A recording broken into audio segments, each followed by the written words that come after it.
Don't do this. The organ music stops. That's when 300 guests inside St. Bartholomew's Cathedral realize something is wrong. The heavy oak doors at the back of the church slam open with a sound like a gunshot. Heads turn. Phones lift instinctively. A child, no, a girl, maybe 10 years old, stands silhouetted against the afternoon light pouring through the entrance. Her sneakers squeak against marble polish to mirror shine. Her gray dress hangs loose, threadbare at the hem, stained at the collar. She runs. Not the delicate trot of a flower girl. A sprint. Desperate. Like she's being chased by something invisible. Satin gowns rustle. A woman gasps. Security reaches for radios but hesitates. She's just a child. The girl's braids fly behind her as she barrels down the aisle, past rows of Chicago's elites seated in pews that cost more than most people's rent. Past the mayor. Past venture capitalists. Past the photojournalists hired to capture perfection. She reaches the altar. And grabs billionaire Declan Whitmore's hand. Not his sleeve. Not his shoulder. His hand. Like she's pulling him from a burning building. The bride, Camille Voss, draped in Belgian lace and inheritance, freezes mid-breath. Her bouquet trembles. White roses quiver against ivory silk. Declan doesn't pull away. That's the part that makes the room go silent. His gray eyes widen. His jaw tightens. But he doesn't move. The girl's voice cracks the silence like ice splitting under weight. Don't do this. Real quick, if you're hooked already, hit that subscribe button. We pour everything into stories like this and we've got viewers watching from all over the world. Drop a quick comment, where are you watching from and what time is it? Alright, back to the story. 3 years earlier. Englewood, South Side Chicago. Winter. Nia Carter learned early that the world didn't see her unless she made noise. And noise got you hurt. So she moved quiet. Spoke less. Became the kind of kid teachers forgot to call on, the kind social workers noted as well-behaved before closing her file. She was 10 years old and already fluent in invisibility. The apartment she shared with her mother and younger brother had heat that worked Tuesdays and Thursdays if the landlord remembered. Eviction notices stacked on the kitchen counter like playing cards. Her mother, Rochelle, worked double shifts at Mercy Hospital's nursing wing, coming home smelling like disinfectant and exhaustion. Nia worked at Survival. She stretched a box of mac and cheese into 3 meals. She walked her brother to school even when the wind off Lake Michigan cut through her jacket like knives. She pretended hunger was just a feeling, not a warning. She also stole. Nothing glamorous. A protein bar from the Walgreens on 63rd, bus fare she'd never pay back. Quarters from the laundromat change dish when no one watched. She hated herself afterward. Guilt sat in her stomach heavier than the food she'd taken. But guilt didn't feed her brother. Morality didn't keep the lights on. That's why she spent afternoons near LaSalle Street in the financial district, where the buildings stretched so high they blocked the sun, where tourists dropped spare change and security guards looked the other way if you stayed polite and small. That's where she first saw him. Declan Whitmore. Though she didn't know his name yet. Just another man in a tailored suit walking past her like she was part of the architecture. Except one December evening, he stopped. Nia sat on the granite steps across from a glass tower that reflected clouds like a mirror. She wasn't begging. She was splitting a sandwich with an elderly man whose hands shook so badly he could barely hold the bread. The man, Carl, she'd learned his name weeks ago, had kind eyes and a cough that sounded like gravel scraping concrete. He lived under the Wabash Avenue Bridge. Nia brought him food when she could spare it. Which meant she went hungry. Declan Whitmore stood 30 feet away, briefcase in hand, watching. He told himself to keep walking. He built empires out of data logistics and infrastructure forecasts. He didn't do sentiment. didn't do charity outside tax-deductible galas. But something about the exchange unsettled him. The girl was sharing. Not performing. Not angling for sympathy. Just helping. He watched longer than he intended. She noticed him eventually. Her eyes narrowed. Suspicious. Defensive. You need something? Naya called out, her voice sharp despite her size. Declan blinked. Adjusted his tie. No, he said. He walked away. But that night, sitting in his penthouse office overlooking the Chicago River, he couldn't stop thinking about the girl who'd given away food she clearly needed. He told himself it didn't matter. He was wrong. Back in the church. Naya's fingers tighten around Declan's hand. She's trembling. He can feel it. Please, she whispers. The organ pipes hum with residual sound. Sunlight cuts through stained glass, painting her face in fractured colors, red, gold, violet. Declan Whitmore stares at the girl. And somewhere deep in his memory, recognition flickers. Naya? The room erupts. The recognition doesn't come all at once. It starts as a shadow. A shape half-remembered. Then details sharpen, those eyes, that stubborn tilt of her chin, the way she stands like she's bracing for a hit. Declan's mind rewinds 3 years in seconds. LaSalle Street. February. Late afternoon. Naya returned to the financial district every Tuesday and Thursday. Not for money. For Carl. The old man waited for her on the same bench near the metro station, wrapped in layers of clothing that smelled like wet cardboard and diesel exhaust. His fingers were swollen, arthritic. He'd been a factory worker once, he told her. Made parts for train engines until the plant closed and his pension evaporated. Naya brought him whatever she could carry. Half a bagel. A bruised apple. Once, a whole burger she'd found untouched on a trash can lid. She never asked for anything back. That's what caught Declan's attention the second time he saw her. He'd just closed a deal worth $8 million. His firm had acquired controlling shares in a data analytics company that predicted consumer behavior with terrifying accuracy. He should have felt victorious. Instead, he felt hollow. He left the office early, walking aimlessly, and found himself near the metro station. That's when he saw her again.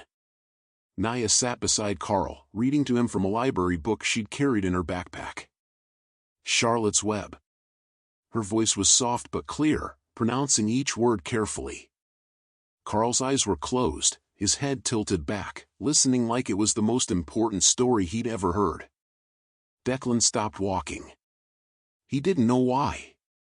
Maybe because the scene looked like something from a world he'd forgotten existed. A world where people gave without expecting return. Where value couldn't be quantified in spreadsheets. He watched until Naya finished the chapter. She closed the book. Pulled out a sandwich, peanut butter, wrapped in a napkin, and split it down the middle. You eat first, Carl said, his voice cracked and rough. I already did, Naya lied. Declan could see her ribs through her jacket. He walked closer this time. Naya looked up sharply. Defensive. You again, she said.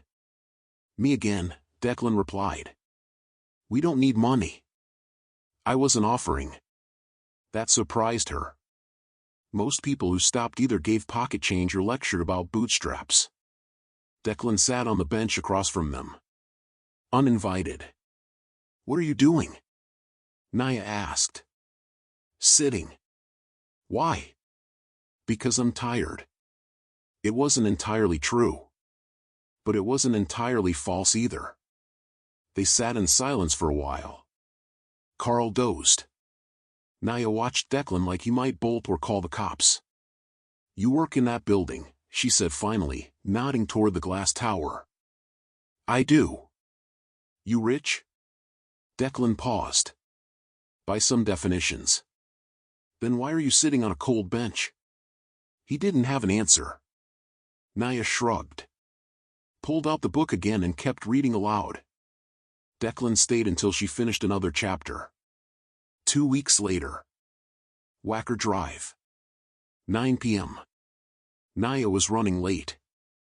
Her brother had gotten sick, fever, chills, and she'd stayed home longer than planned. Now she sprinted toward the bus stop, backpack bouncing, breath misting in the cold. She didn't see the SUV. It ran the red light doing 50 in a 35 zone. Headlights flooded her vision. Brakes screamed. A hand grabbed her jacket and yanked her backward.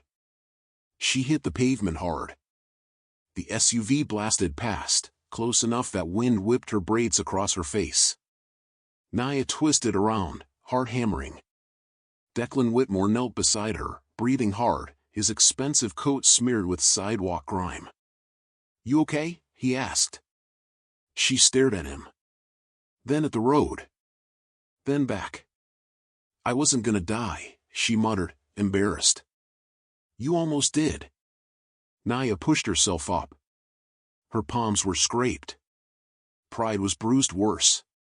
"Why do you keep showing up?" she demanded. Declan stood, brushing off his coat. He didn't have a good answer for that either. Instead, he pulled a business card from his wallet. Plain. White. Embossed letters. Declan Whitmore. Whitmore Ventures. He held it out. "If you ever truly need help," he said quietly, "don't wait." Naya stared at the card like it might explode.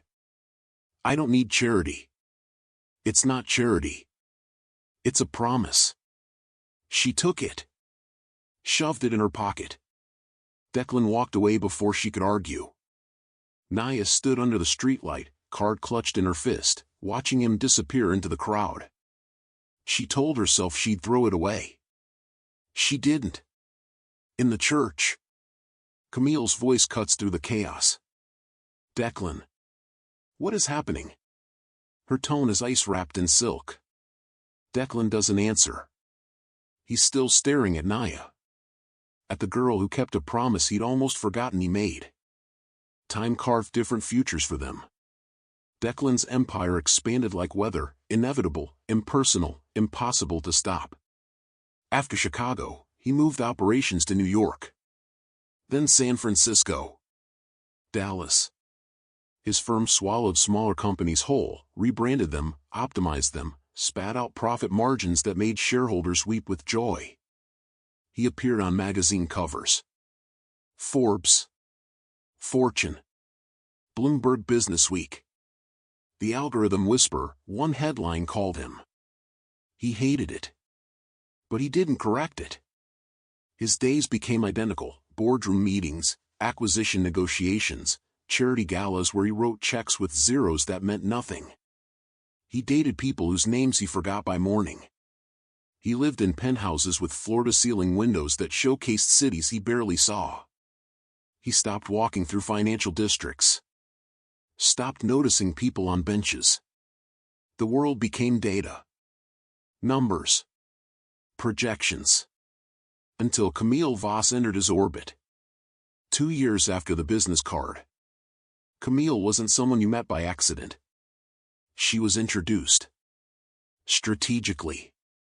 At a private equity summit in Manhattan, where her father, Senator Richard Voss, cornered Declan near the cocktail bar and made small talk that wasn't small at all. "My daughter studied urban development at Princeton," the senator said, swirling bourbon. "She's transforming how cities handle infrastructure obsolescence." Translation: she demolishes neighborhoods and calls it progress. But Declan didn't know that yet. He met Camille 3 days later at a restaurant where reservations required 6 months' notice. She wore confidence like tailoring. Spoke 4 languages. Knew which senators took bribes and which ones just took suggestions. She was brilliant. She was calculated. She was exactly the kind of partner who made sense in his world. Within 6 months, they were engaged. Within a year, their wedding was scheduled at St. Bartholomew's Cathedral, live-streamed, public, perfect. Merging 2 empires into something unstoppable. Declan told himself he was happy. The hollow feeling in his chest suggested otherwise. Meanwhile, Naya's world collapsed in slow motion. Her mother's cough started small. A tickle. An annoyance. Then it grew teeth. Lung cancer. Stage 3 by the time doctors caught it. Rochelle Carter fought hard. Worked through chemo until her body gave out. Sold everything that wasn't nailed down to pay for treatments insurance denied. She died 2 weeks before Naya turned 16. The funeral was small. 12 people.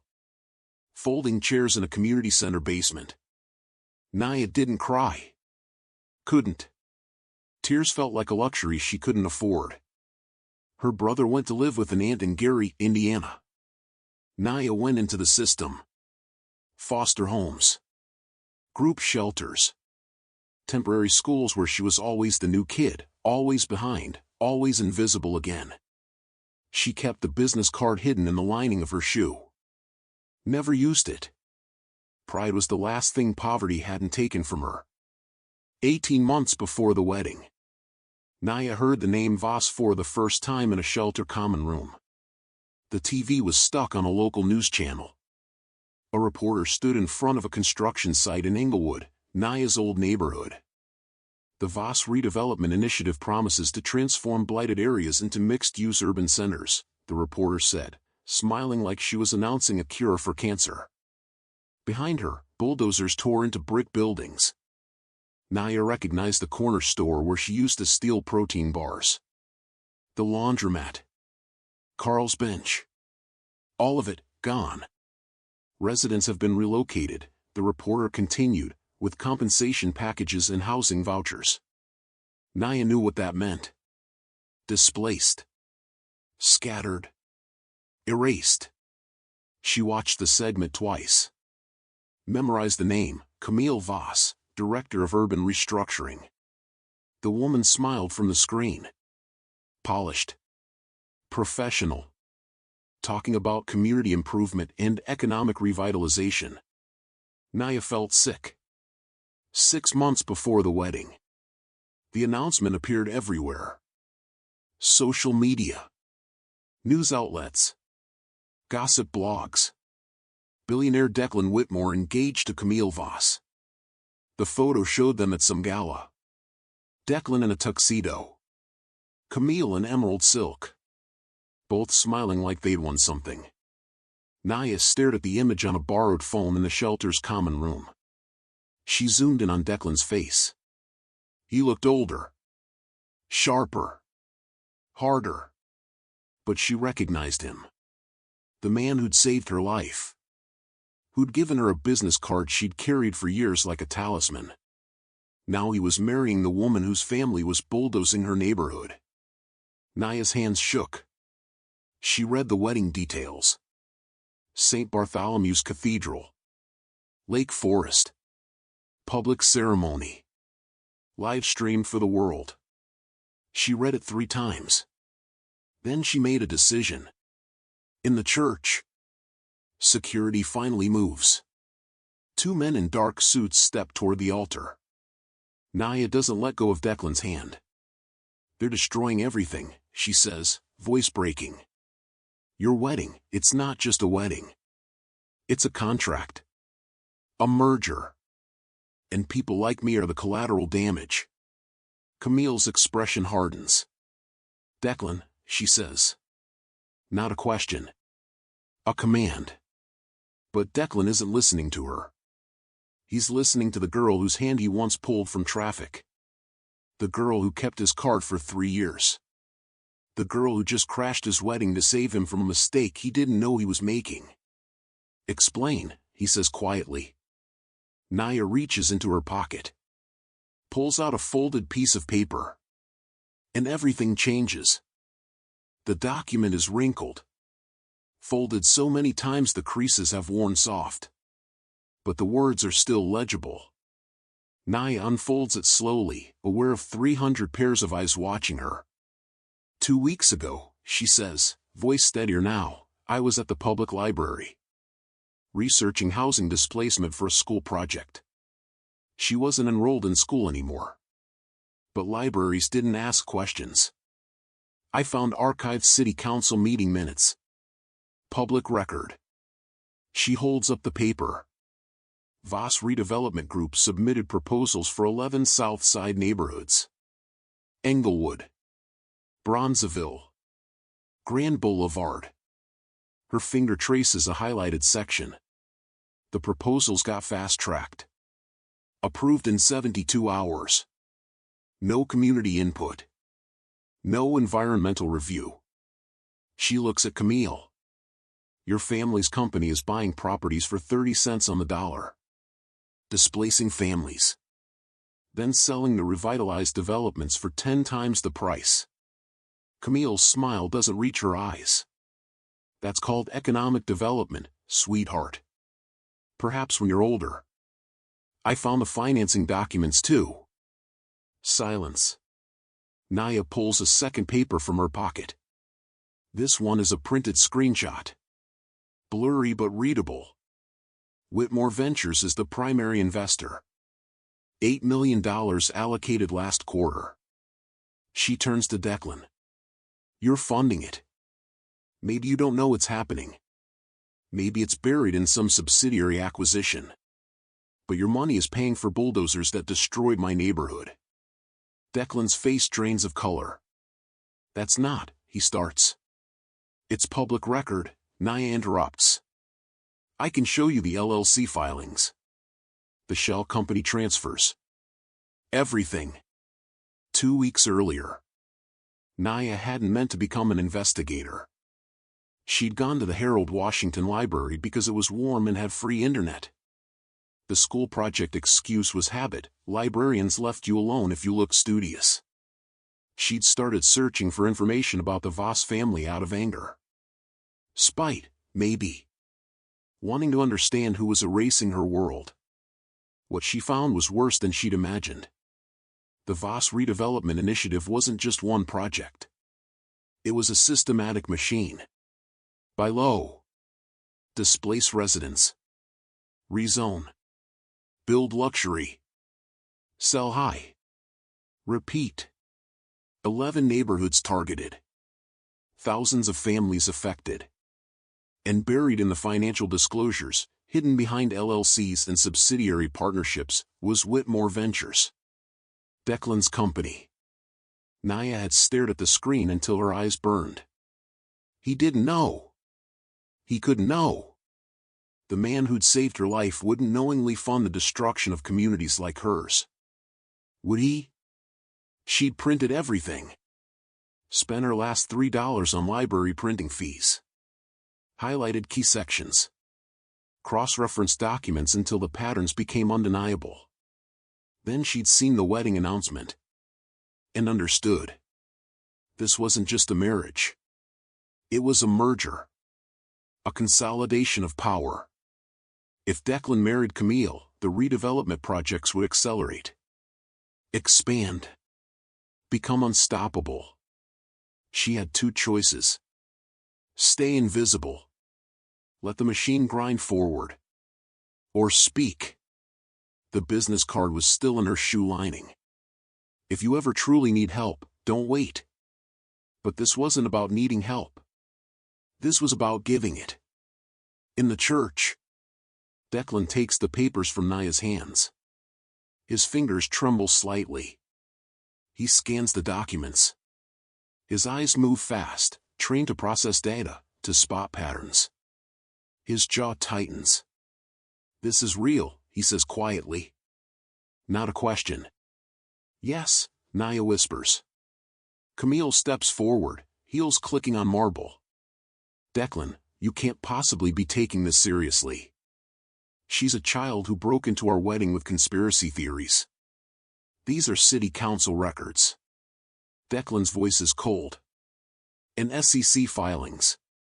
He looks at Camille. Really looks. Did you know Whitmore Ventures was the primary investor in your family's redevelopment projects? Camille's expression doesn't change. Doesn't need to.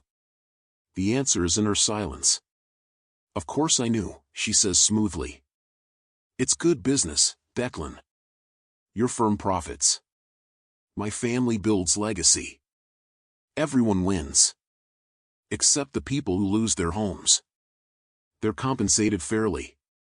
30 cents on the dollar isn't fair. Camille's smile finally cracks. You're going to lecture me about fairness? You've built your entire fortune on optimization. On finding inefficiencies and exploiting them. This is no different. It's completely different. Why? Because some girl you saved once told you it's wrong? Declan doesn't answer immediately.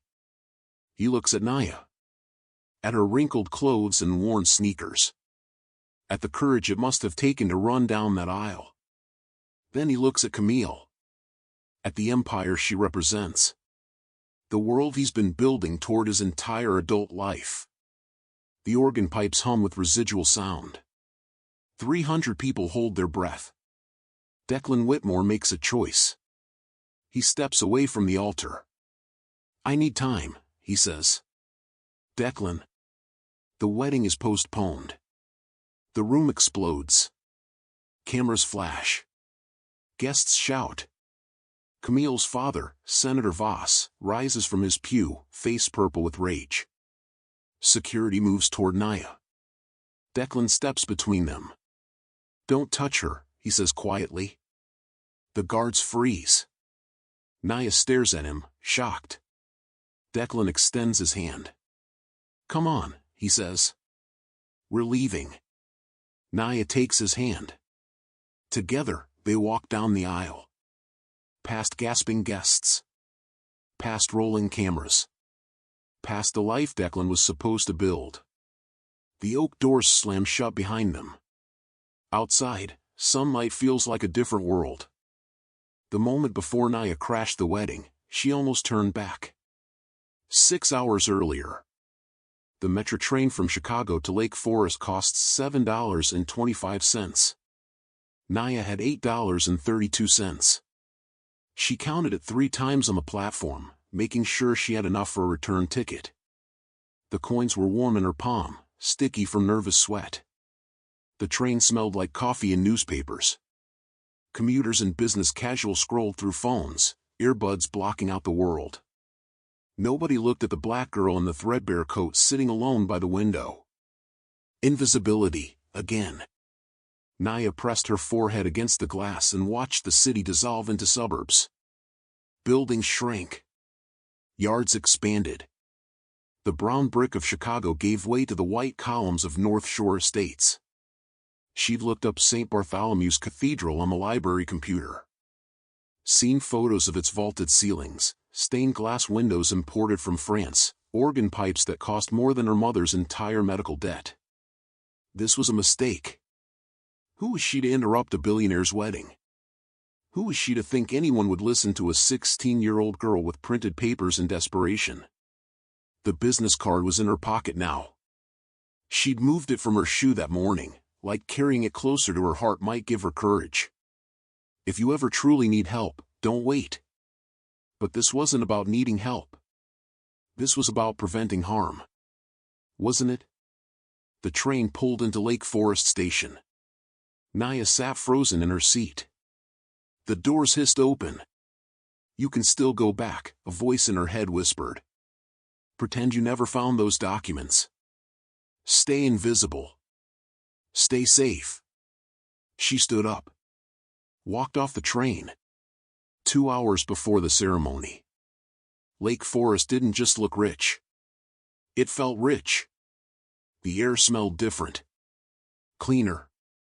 Like money could buy better oxygen. Naya walked past estates hidden behind iron gates and manicured hedges. Past Range Rovers and Teslas parked in circular driveways.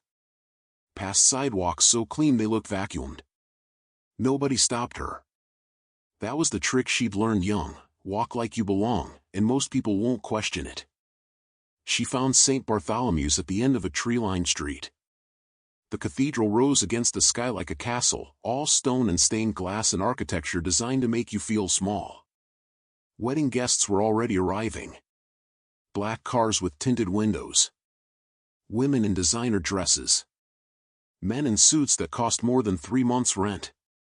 Naya circled the building, Found a side door propped open with a milk crate, probably for catering deliveries. She slipped inside. 1 hour before, the cathedral's interior stole her breath. Ceilings stretched impossibly high.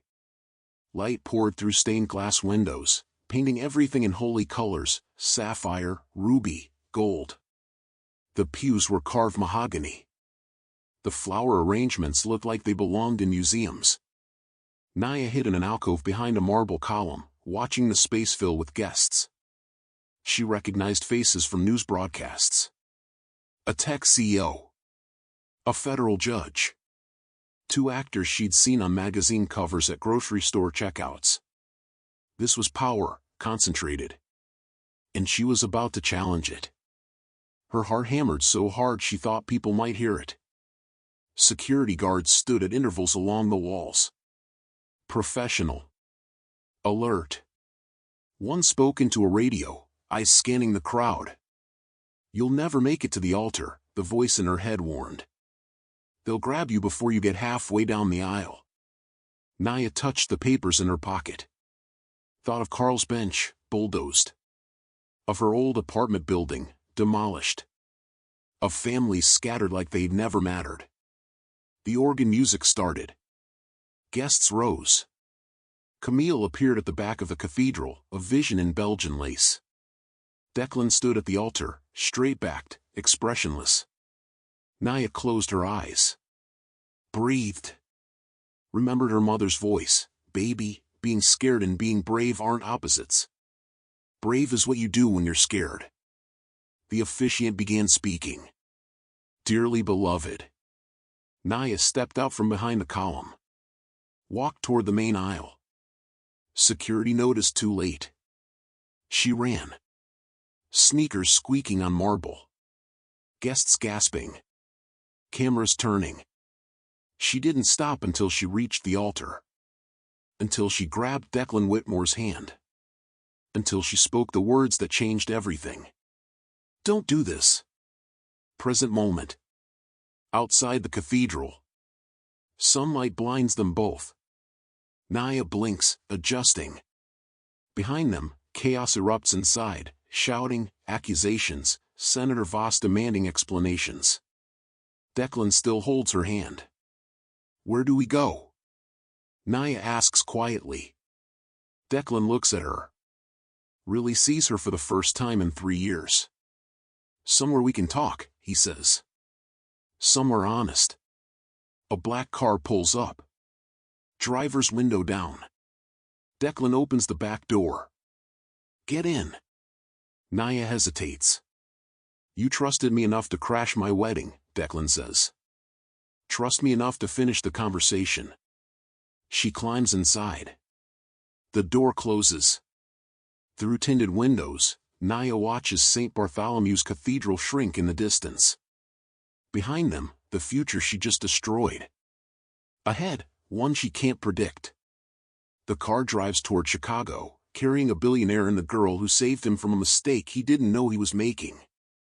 The car doesn't go far. 3 blocks from the cathedral, Declan tells the driver to pull over. They stop in a park where old-growth oak trees shield them from the street. Through the windshield, Naya watches children on swings, oblivious to the chaos unfolding miles away. Declan's phone vibrates. Again. Again. He silences it without looking. "Show me everything," he says. Naya pulls the documents from her pocket. Spreads them across the leather seat between them. Declan reads in silence. His finger traces corporate structures, shell company transfers, dates that align too perfectly to be coincidental. His expression hardens with each page. "I didn't know," he says finally. "The acquisition went through my investment team. I signed off on the portfolio expansion, but the specific projects..." He stops. "That's not an excuse." "No," Naya agrees quietly. "It's not." Declan looks at her. "How did you find this?" "Public records. City Council archives. SEC filings." She shrugs. "Nobody hides information anymore." They just bury it under enough paperwork that most people stop looking. But you didn't stop. I couldn't. Her voice cracks slightly. That was my home. My neighborhood. The bench where I met you, it's gone. Bulldozed. Turned into a construction site for luxury condos nobody from Englewood can afford. Declan's jaw tightens. He pulls out his phone. Dials. Marcus, he says when someone answers. I need a full audit of every Voss-related investment in our portfolio. Every LLC, every subsidiary, every dollar. I want documentation on my desk by Monday morning. A pause. I don't care that it's Saturday. I don't care about the wedding. Get it done. He hangs up. Looks at Naya. What happens now? She asks. Now? Declan exhales slowly. Now I fix what I broke. Meanwhile, inside the cathedral, Camille Voss doesn't do panic. She stands at the altar, bouquet still clutched in perfectly manicured hands, and watches her future unravel through oak doors left open in Declan's wake. Guests murmur. Cameras record. Social media explodes. Senator Richard Voss appears at her elbow, face crimson. Control this, he hisses. Now. With what? Camille's voice is ice. He walked out. In front of 300 witnesses. Then we spin it. Mental breakdown. Cold feet. Anything but. The truth? She turns to face her father. That we've been using his investment firm to fund displacement projects without his knowledge? That this wedding was strategic consolidation disguised as romance? The senator's expression darkens. Watch your tone. Or what? You'll bulldoze me too? A photographer inches closer. Camille's smile returns, sharp, camera ready. We'll release a statement, she says smoothly. Mutual decision. Postponement due to unforeseen circumstances. Keep it vague. And the girl? Camille's eyes narrow. The girl is a problem that solves itself. No credentials. No platform. A disruption, not a threat. She's wrong. But she won't know that until it's too late. Back in the car. Naya's phone, a prepaid flip phone from the shelter, buzzes. She doesn't recognize the number. Hello? Is this Naya Carter? A woman's voice. Professional. Urgent. Yes? This is Jennifer Torres, Chicago Tribune. I'm calling about the incident at St. Bartholomew's Cathedral. We have footage of you confronting Declan Whitmore. Can you comment on? Naya hangs up. The phone buzzes again. Different number. Again.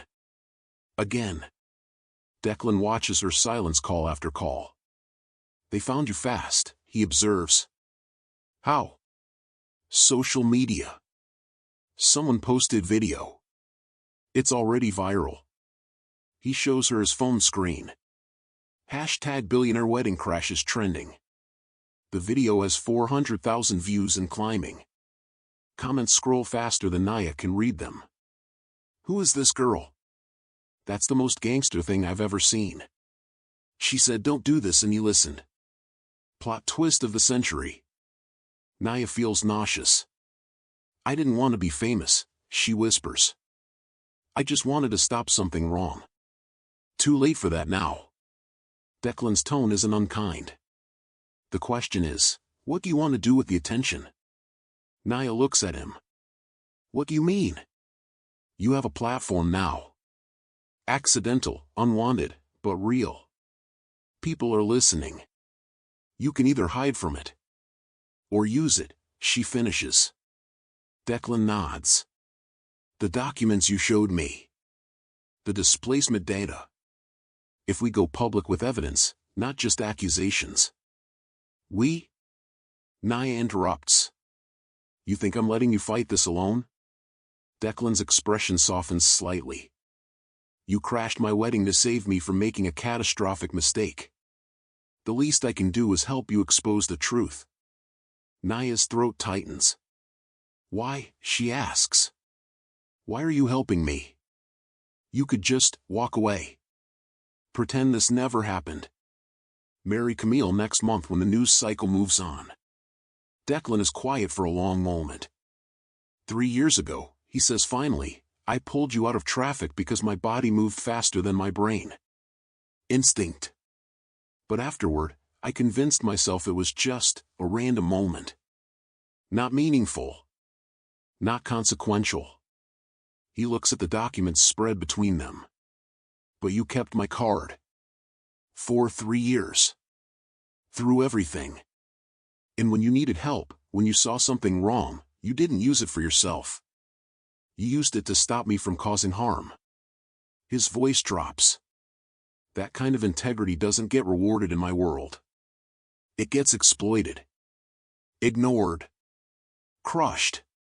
He meets her eyes. So yes. Because you reminded me what my world has cost. And maybe it's time I paid the bill. 1 hour later. They return to Chicago in silence. Not to Declan's penthouse. To the Harold Washington Library. Same place Naya found the documents. They sit at a public computer terminal.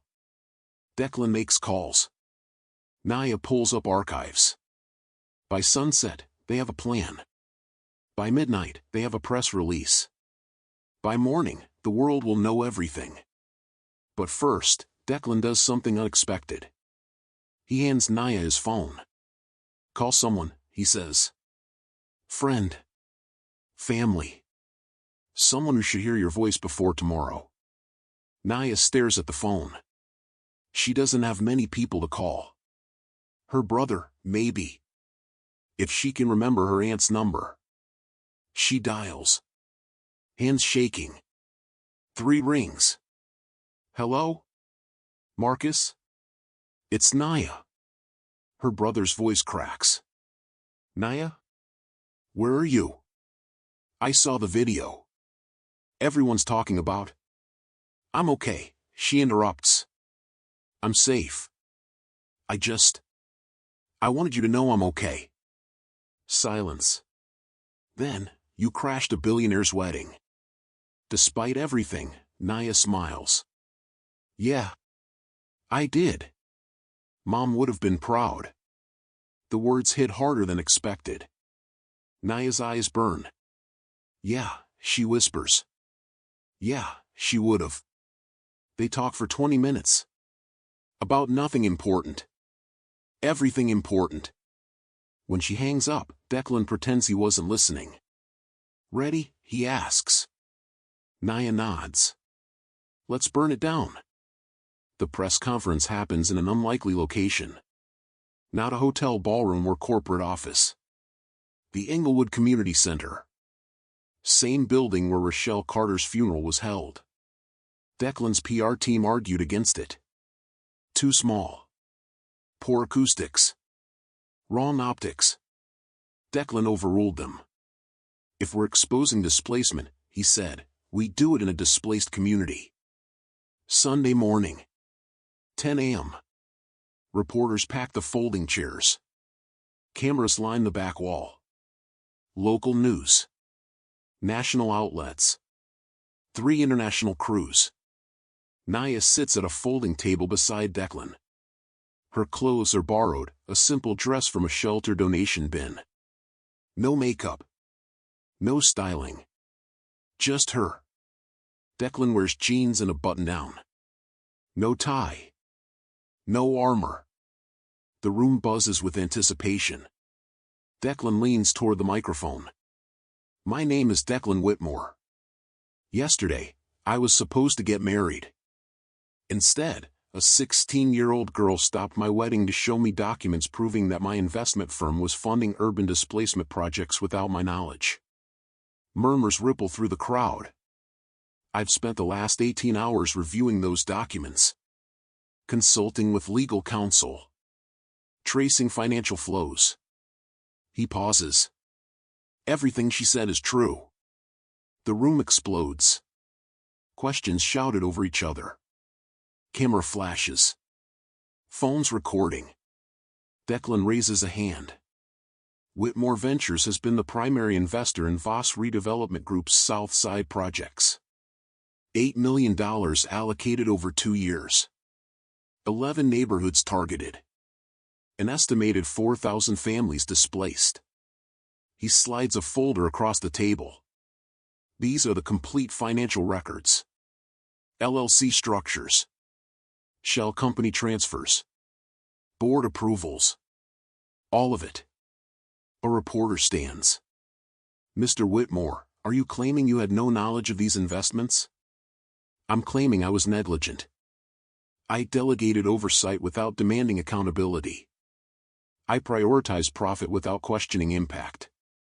That's not innocence. That's complicity. Another reporter, what about your relationship with Camille Voss? Ended. The wedding. Permanently canceled. Naya watches him dismantle his future with surgical precision. A reporter turns to her. Ms. Carter, what made you decide to interrupt the wedding? Naya's mouth goes dry. Declan nods. You can do this. She leans toward the microphone. I didn't plan to be here, she says quietly. I didn't want attention. I saw something wrong happening, and I had a way to stop it. Her voice steadies. Declan gave me his card 3 years ago. Told me to call if I needed help. But this wasn't about me needing help. This was about stopping harm before it spread. She looks at the cameras. The Voss Redevelopment Group destroyed my neighborhood. My home. Places I loved. And they called it progress. Called it revitalization. But you can't revitalize a community by erasing the people who made it a community. Silence. So yeah. I crashed a billionaire's wedding.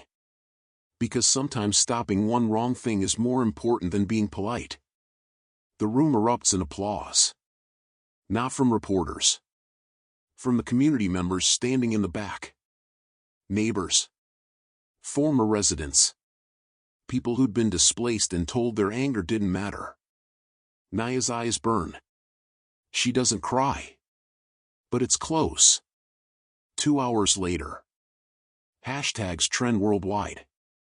Hashtag wedding crash justice. Hashtag Inglewood. Hashtag accountability matters. News cycles dissect every angle. Political commentators argue. Think pieces publish. The video of Naya grabbing Declan's hand plays on loop. In Senator Voss's office, phones ring non-stop. Investors pull funding. Board members demand explanations.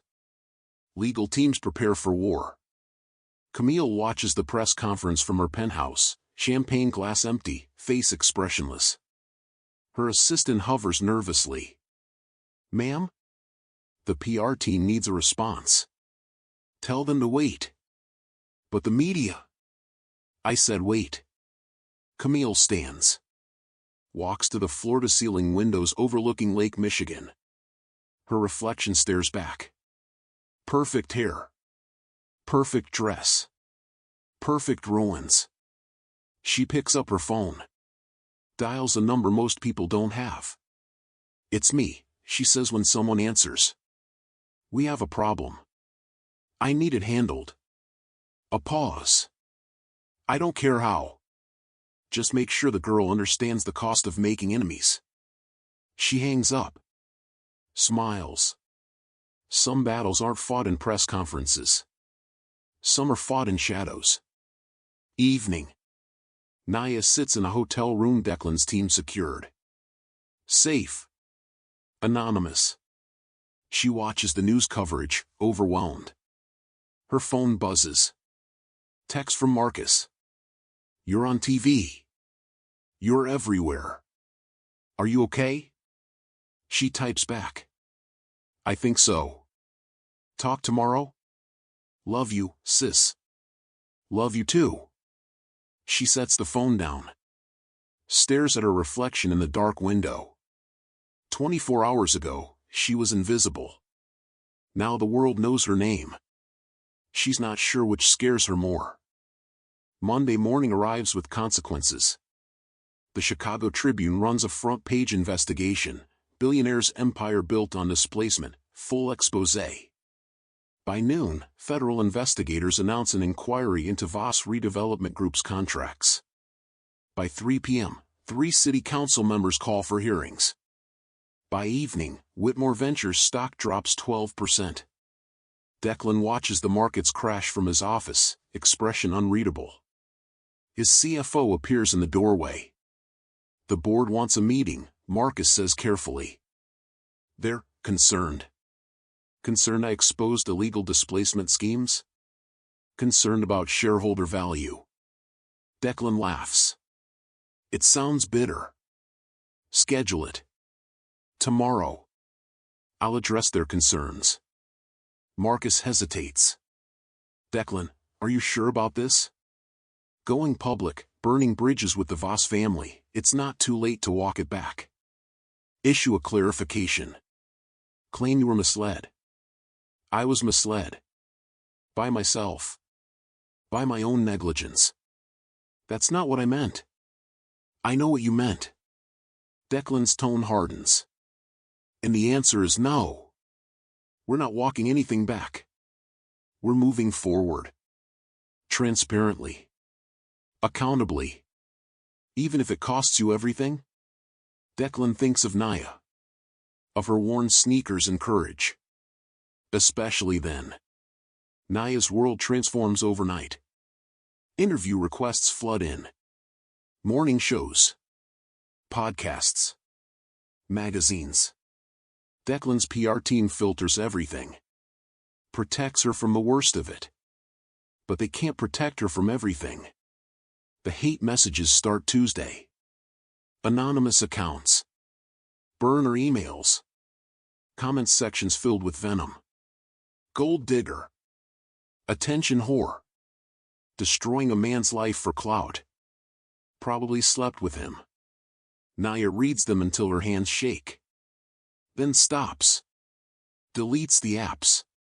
Focuses on what matters. Wednesday. City Hall. The community hearing is standing room only. Naya sits in the front row beside Declan. Behind them, rows of displaced residents. Families holding photos of demolished homes. Elderly neighbors who'd lived in Inglewood for 50 years. City council members sit elevated on a dais. Uncomfortable. Defensive. Senator Voss testifies first.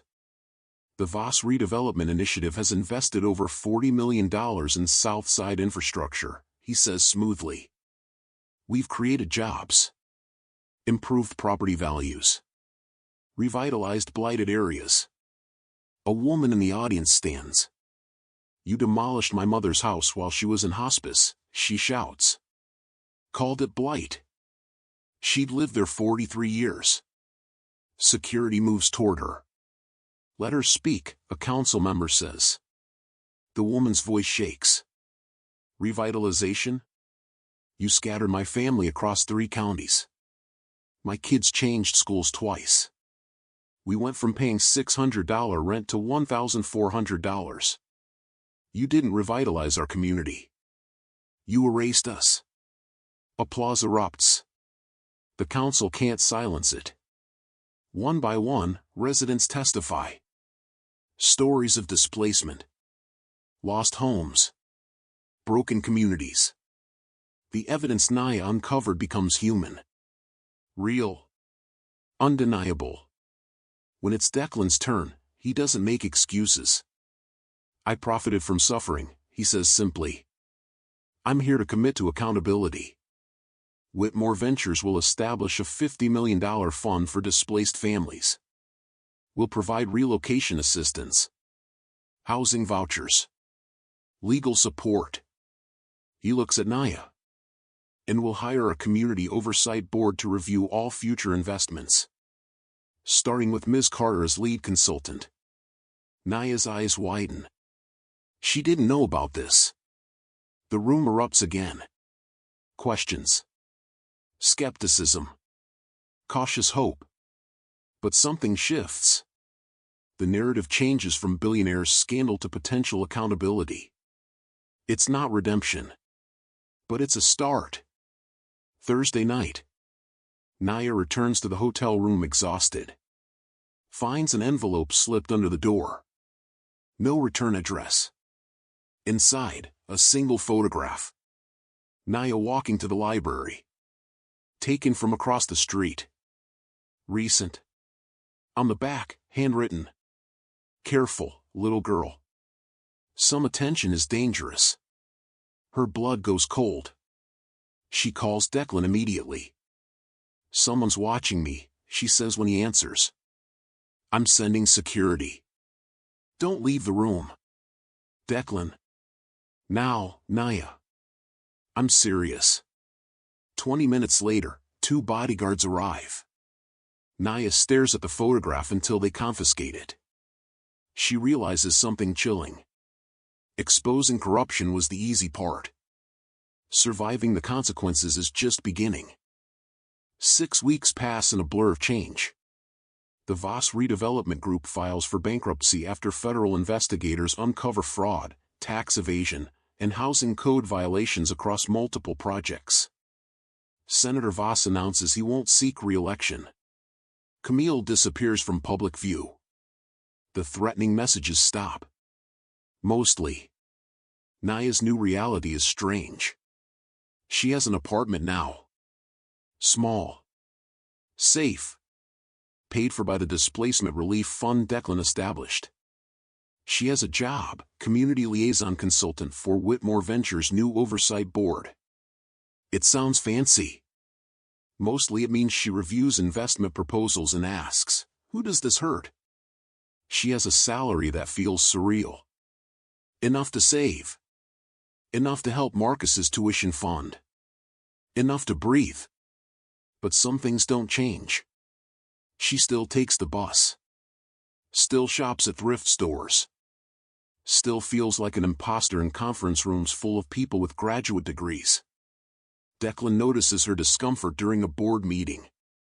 Afterward, he pulls her aside. You look miserable, he observes. I don't belong here, Naya mutters. Why not? Because everyone else has credentials. Experience. I barely finished high school. You exposed a multi-million-dollar displacement scheme using public library computers. You crashed a billionaire's wedding and changed the trajectory of corporate accountability. You think a degree makes someone qualified to do that? Naya doesn't answer.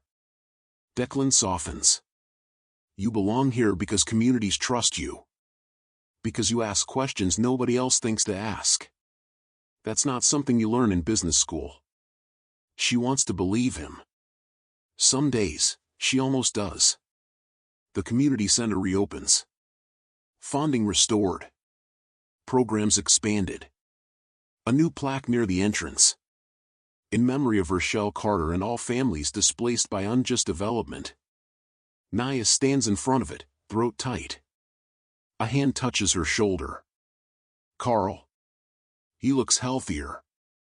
Housed now, through the relief program. His cough is gone. Your mama would be proud, he says quietly. Naya's vision blurs. I hope so. They stand together in silence. 2 months after the wedding. Declan invites Naya to dinner. Not a business meeting. Just dinner. They go to a small Ethiopian restaurant in Uptown. Nothing fancy.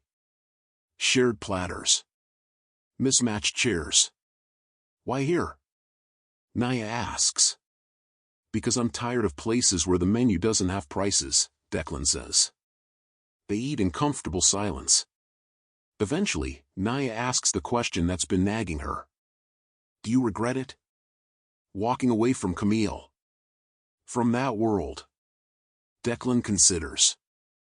I regret not seeing the harm sooner. I regret needing a 16-year-old to crash my wedding before I paid attention. He looks at her.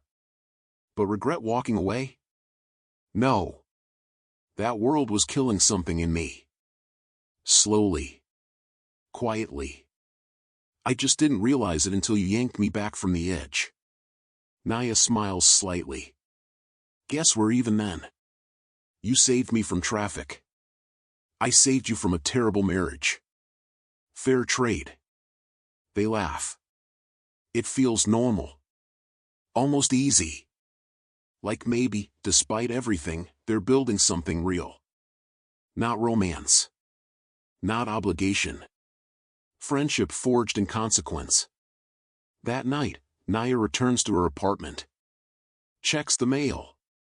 Finds an envelope. Her stomach drops. But this one has a return address. Official. Legal. She opens it carefully. Inside, acceptance letter. City Colleges of Chicago, full scholarship, urban development program. Naya reads it 3 times. Sits on her couch. Stares at the ceiling. Thinks about her mother. About Carl. About the business card she carried for 3 years. About the moment she chose courage over invisibility. She picks up her phone. Texts Declan. I got into college. His response is immediate. Congratulations. I expect you to disrupt every single class. She laughs. Sets the letter on her small kitchen table. Tomorrow, she'll call Marcus. Celebrate. Tonight, she lets herself feel something she hasn't felt in years.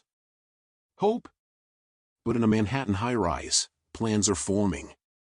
Camille Voss sits across from her attorney.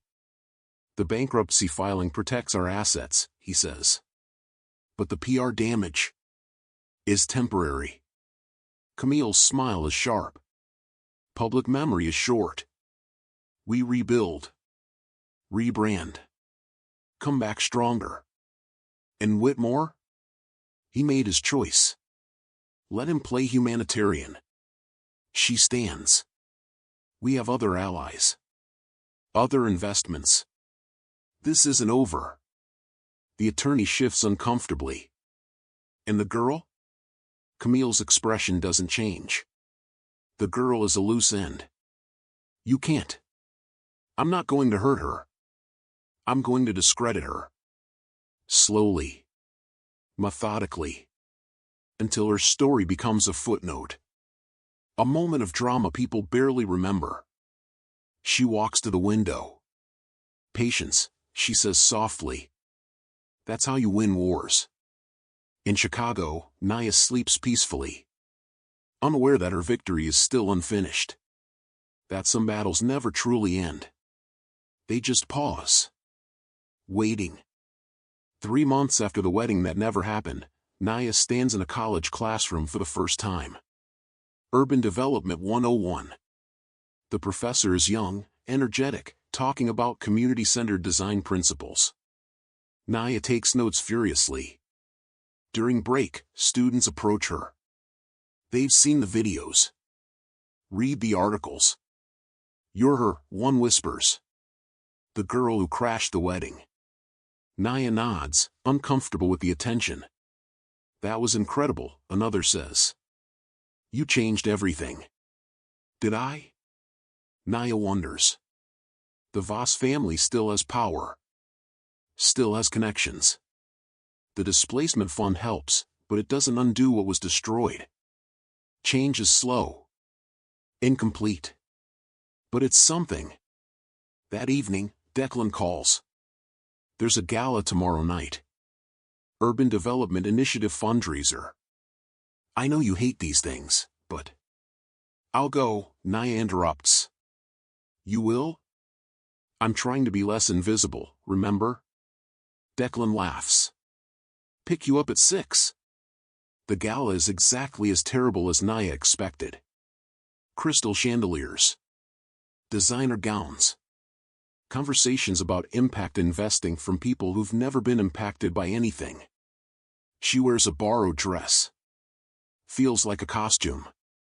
But she smiles. Networks. Listens to pitches from nonprofits and developers. Midway through the evening, a waiter approaches Declan. Hands him an envelope. Heavy card stock. Expensive.